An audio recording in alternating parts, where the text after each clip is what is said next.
ದಯವಿಟ್ಟು ನೋಡಿ, ಪ್ರಥಮ್ ಅವರು ಕಂಪ್ಲೇಂಟ್ ಕೊಟ್ಟಿದ್ದಾರೆ.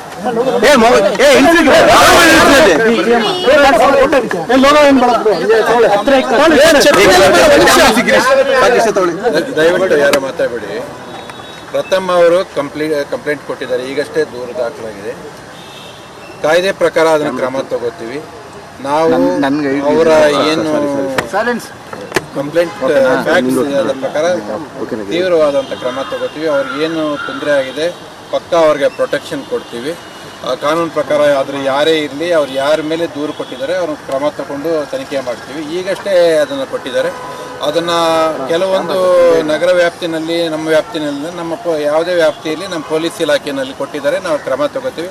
Will assure definitely you will be secured, safe, nothing to worry. Last sir ಮುಂದೆ ಒಂದು ಮಾತು ಸರ್, ಹೋಗೋಕ್ಕೂ ಮುಂಚೆ ಒಂದು ಮಾತು ಸರ್, ನಾನು ಒಂದು ಮಾತು ಹೇಳಿ ನಿಲ್ಲಿಸ್ತೀನಿ.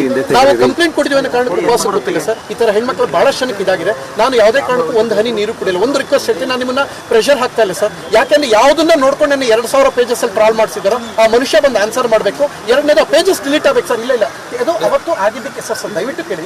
I respect you lot sir please sir, ದಯವಿಟ್ಟು ನಾನು ನಿಮ್ಮನ್ನೇ ಗೌರವಿಸ್ತೀನಿ, ನಿಮ್ಮ ಹುದ್ದೆನೇ ಗೌರವಿಸ್ತೀನಿ. ನೀವು IPS ಆಫೀಸರ್ ಆಗಿ ನಿಮ್ಮ ಬಗ್ಗೆ ಪ್ರೀತಿ ಇದೆ ಸರ್. ನನ್ನ ಬದುಕು ಮುಖ್ಯ ಸರ್. ದಯಮಾಡಿ ನಾನು ಬದುಕಬೇಕು, ನಾನೇ ಊರ್ಬೋದು ಸರ್. ನೆನ್ನೆಲ್ಲ ಮನೆ ಹತ್ರ ಬಂದ್ಬಿಟ್ಟಿದ್ರು ಸರ್ ರೌಡಿಗಳು. ದಯವಿಟ್ಟು ಬೇಡ ಸರ್, ಕರೀರಿ ಸರ್. ಆ ಮನುಷ್ಯ ಬಂದು ಸರ್ ನೋಡಿ, ನೀವು ಈಗಷ್ಟೇ ಕಂಪ್ಲೇಂಟ್ ಕೊಟ್ಟಿದ್ದೀರಾ. ಅದು ಪ್ರಕರಣ ದಾಖಲಾಗಿ FIR ಕಾಪಿ ಫಸ್ಟ್ ಇನ್ನೊಂದು 5 ನಿಮಿಷ ನಿಮ್ಗೆ ಹ್ಯಾಂಡ್ ಓವರ್ ಮಾಡ್ತೀವಿ. FIR ಕಾಪಿ ಪೊಲೀಸ್ ಸ್ಟೇಷನ್ ಅಲ್ಲಿ ಬರಬೇಕು. ಅದನ್ನು ತನಿಖೆಯಲ್ಲಿ ನೋಡಿ. ನೀವು ದರ್ಶನ ಆ ವ್ಯಕ್ತಿ ಅಂತಲ್ಲ, ತಾವು ಯಾರ ಮೇಲೆ ಕೊಟ್ಟಿದ್ವಿ ಆಗ ಅದ್ರ ಪ್ರಕಾರ ನಾವು ಕ್ರಮ ತಗೋತೀವಿ.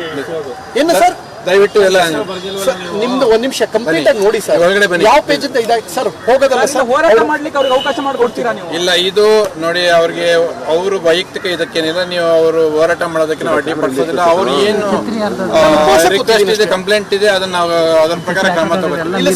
ನಾವು ಅವರು ಈಗಷ್ಟೇ ಬಂದು ಕೊಟ್ಟಿದ್ದಾರೆ. ಅವರು ನಮಗೆ ಸಮಯಾವಕಾಶ ಕೊಡಬೇಕಾಗ್ತದೆ. ಅಲ್ಲಿವರೆಗೆ ಅವ್ರಿಗೆ ನಾವು ರಕ್ಷಣೆ ಕೊಡ್ತೀವಿ. ನಾವು ಏನು ಕ್ರಮ ತಗೊಳ್ಳೋದಕ್ಕೂ ಅವ್ರಿಗೆ ಸಮಯಾವಕಾಶ ಕೊಡಬೇಕಾಗ್ತದೆ. ಅದನ್ನ ಆ ಪ್ರಕಾರ ಕ್ರಮ ತಗೋತೀವಿ.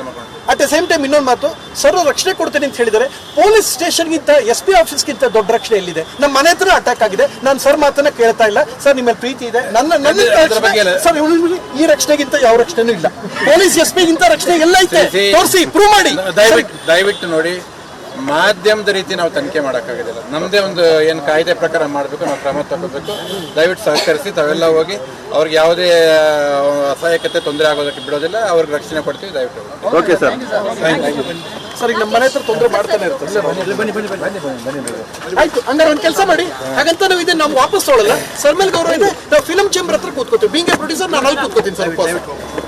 ಆಯ್ತು, ನಾನು ಅಲ್ಲಿ ಉಪವಾಸ ಕೂತ್ಕೊಳ್ತೀನಿ. ಕರ್ಕೊಂಡೋಗಿ ಸರ್. 100% ಈಗಷ್ಟೇ FIR ಆಗಿದೆ. ಸರ್ ಅಂದ್ರೆ ಯಾಕೆಂದ್ರೆ ಆ ಸ್ಟೇಷನ್ ಪದೇ ಹೋಗಲ್ಲ. ಈಗ ನೋಡಿದ್ವಿ ನಿನ್ನೆ ಮೊನ್ನೆಯಿಂದ ಮಾಧ್ಯಮದ ಪ್ರಕಾರ ನಾವು ಈಗೇನು ಪ್ರಕರಣ ದಾಖಲಾಗಿ ವಿಲ್ ಟೇಕ್ ಇಟ್ ಆಕ್ಷನ್. ಸರಿ ಸರ್, ಬಾಬಾ ಸರ್ ಆಕ್ಚುಲಿ ಅವರು ಹೆಂಗಂದ್ರೆ ತಮಿಳ್ ಫಿಲ್ಮ್ ರಜನಿಕಾಂತ್ ಹೆಂಗ್ ಪೊಲಿಟಿಕ್ಸ್ ಒಳ್ಳೆ ವಿಚಾರಗಳು ನಿಂತಿದ್ದಾರೆ. ನ್ಯಾಯ ಕೊಡ್ಸೋಣ ನಂಬಿಕೆ ಇದೆ. ಈ ಉಪವಾಸ ಈಗ ಫಿಲ್ಮ್ ಚೇಂಬರ್ ಹತ್ರ ಮುನ್ನಡೆಯುತ್ತೆ. ಒಂದು ಹನಿ ನೀರು ಕೂಡ ಕುಡಿಯಲ್ಲ ಎಷ್ಟೊತ್ತಾರು ಆಗ್ಲಿ. ಸೊ ಅವ್ರು ಆನ್ಸರಬಲ್. ಯಾರು ಕಾನೂನಿಗಿಂತ ದೊಡ್ಡವರಲ್ಲ. ವೆಪನ್ಸ್ ತೋರಿಸೋದ್ರೆ ನೋಡ್ಕೊಂಡು ಕೂತ್ಕೊಳ್ಳೋಕ್ಕಲ್ಲ. ಅವ್ರು ಬಂದು ಆನ್ಸರ್ ಮಾಡ್ತಾರೆ. ಫಿಲ್ಮ್ ಚೇಂಬರ್ ಹತ್ರ ಬನ್ನಿ. ಸರ್ ಮಾತನ್ನು ಗೌರವಿಸ್ತಾ ಇದ್ರೆ is a very good human being.